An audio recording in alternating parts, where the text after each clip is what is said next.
One of the primary functions of the kidney is better understood at the level of the nephron.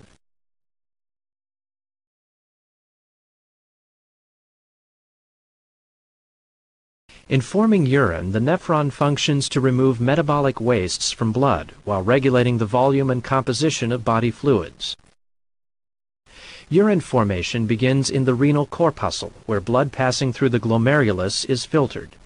Filtrates include water, ions, and other solutes, which are filtered out of the blood and into the capsular space to begin urine formation.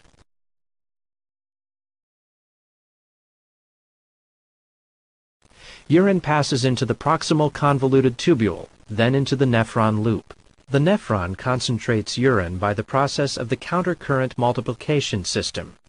The countercurrent multiplication system is basically the means by which water and sodium are extracted from the filtrate as it passes through the tubules toward the collecting ducts.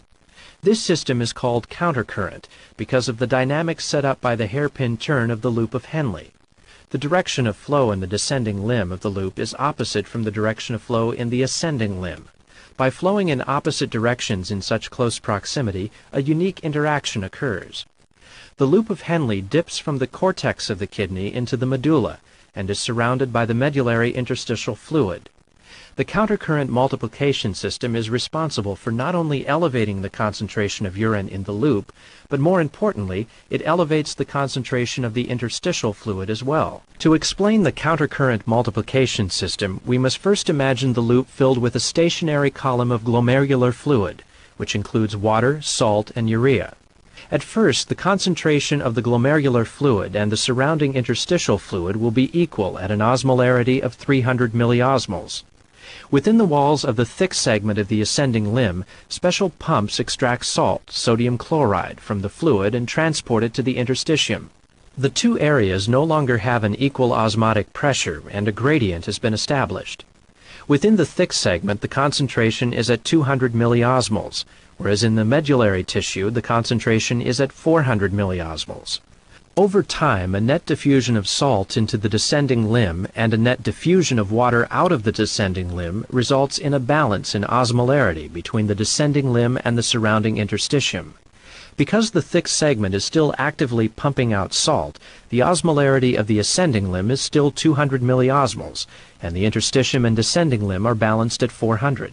Salt accumulates in the medulla while water is drawn out of the fluid in the descending limb.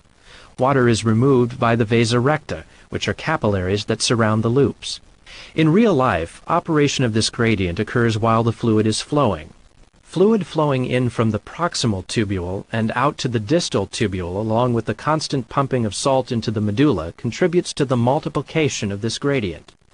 As fluid follows the path of the loop, an increasing amount of water is extracted as it reaches the bottom, and an increasing amount of salt is pumped out as the fluid reaches the top.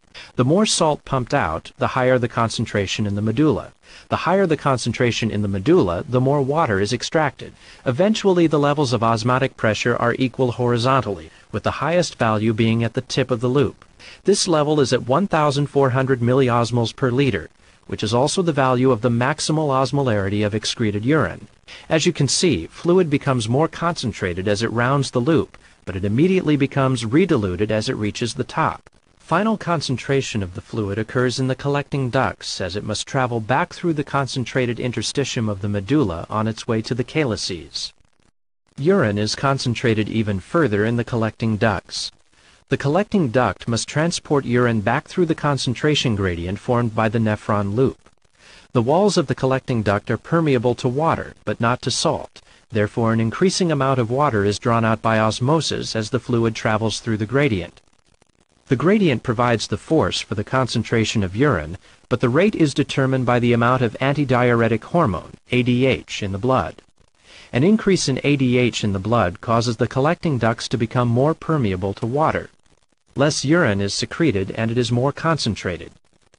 A decrease in ADH results in a decrease in water removed, thus a larger volume of more dilute urine is excreted.